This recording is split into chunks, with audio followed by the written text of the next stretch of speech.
What is up, everybody? How you doing out there? It's been a while since I've done a video, but I'm going to be doing one today, and I'm going to be doing one that I've got a few requests for this actually, and that's why I'm going to do it.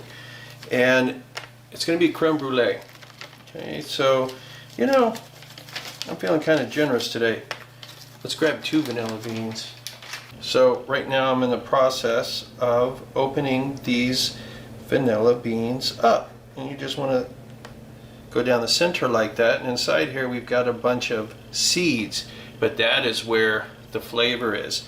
So using the back of your knife, grab and pull, and that is where all your flavor is right there. And you want to have a decent pot, and we're going to use this one right here, and taking all of these seeds, we're going to throw them all inside here, including all of this stuff.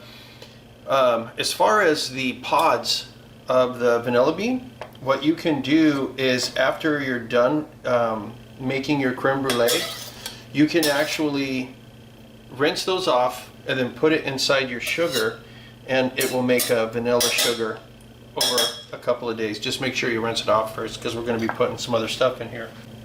So we need 3 cups, at least for the amount that I'm making right now, of heavy cream. Heavy cream, whipping cream, cream, right? Take our 3 cups of cream and place it in this bad boy right here. Let's get this out of the way.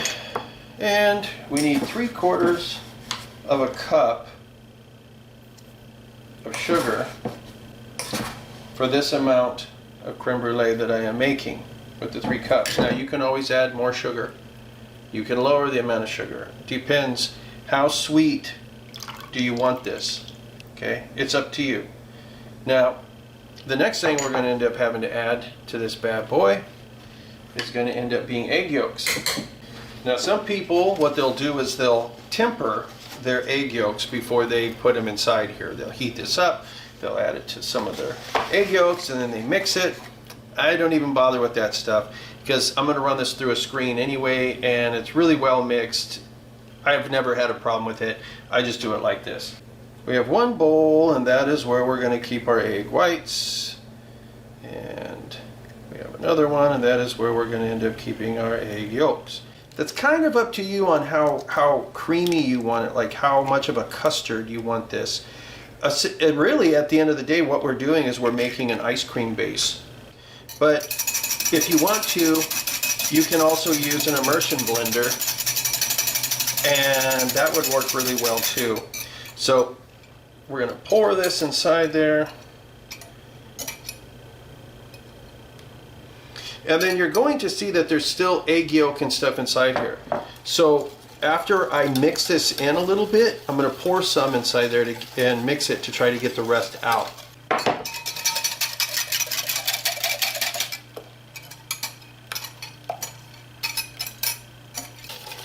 Alright, so now we need to put this on the fire, and we want to put this on kind of like a medium low. We don't really want, you don't want to put this on too high of a flame. So what we have to do is we have to bring this up to temperature so that way it melts the sugar, right? But it also ends up kind of cooking the yolk a little bit, so that way it thickens. But the rest of this gets finished inside the oven. So what we're going to do is we're just going to let this come to temperature. We're going to let it heat up. We don't want it to boil. We want this to almost simmer. You'll see what I mean. But at first I want to make sure that I keep kind of mixing this, so that way all of the sugar and all of the egg yolk is incorporated into this, because it'll reduce the scrambled eggs that I'll have after I pour this through a strainer a little bit later on. Okay, so this is hot, but it's not where we need it yet. But what we're going to do is, with clean hands or a spoon, we want to make sure that we have enough sugar in there, and we do. So I don't need to touch this, it's fine. But at the same time, on another burner, I am heating up a bunch of water because I need to use this in a water bath. So during the time that I'm baking my creme brulee, everything is beautiful. So I've got a couple casserole dishes and I've got a few ramekins. And right now I'm heating up that water because in a second we're going to end up pouring some of that inside there. I've got another one of these I'm also going to be putting because there's going to end up being two of them. But we also need to have a strainer. The strainer doesn't have to be beautiful, but something like this and something like that.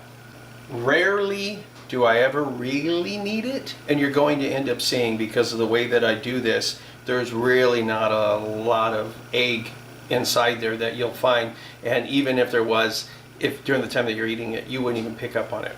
But just for the sake of doing things 100%, I'm showing you that. So this, I started seeing little bubbles coming up. I turned it off. I'm not trying to bring it to a boil, but I want it to get almost to a boil. And now what I want to do is I want to take this and put it through a strainer. And like I was mentioning before, these vanilla beans you can save and put them in sugar.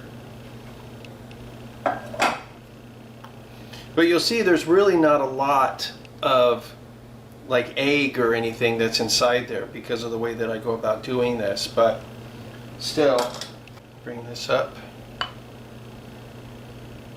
You're probably going to have some leftover, but that's fine because this stuff gets consumed incredibly fast. Our water is almost boiling. It's not quite boiling, but it's almost boiling. And so what I want to do is I want to take that and I want to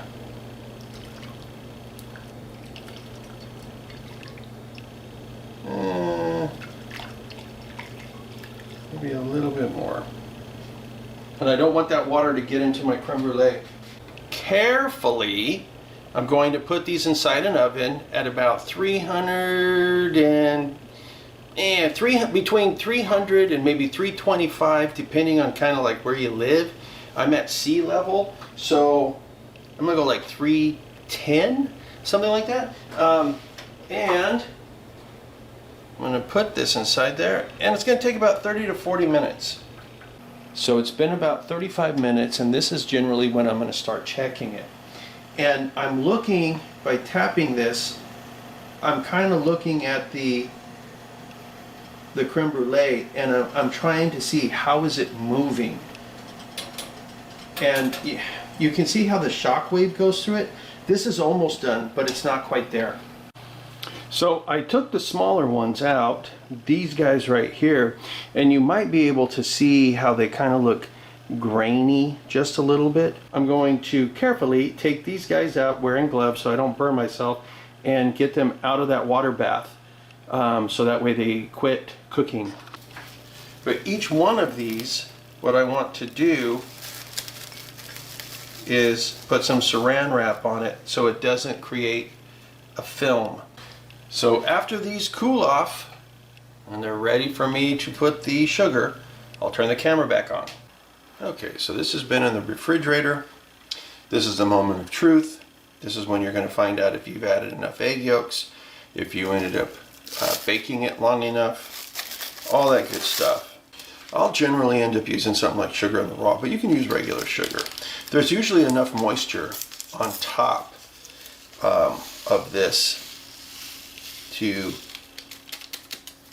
be adequate to hold on to the sugar. And what you want to do is you kind of want to tap this and get this all over the top, kind of evenly spread. Of course, the best part, the torque. Keep it moving.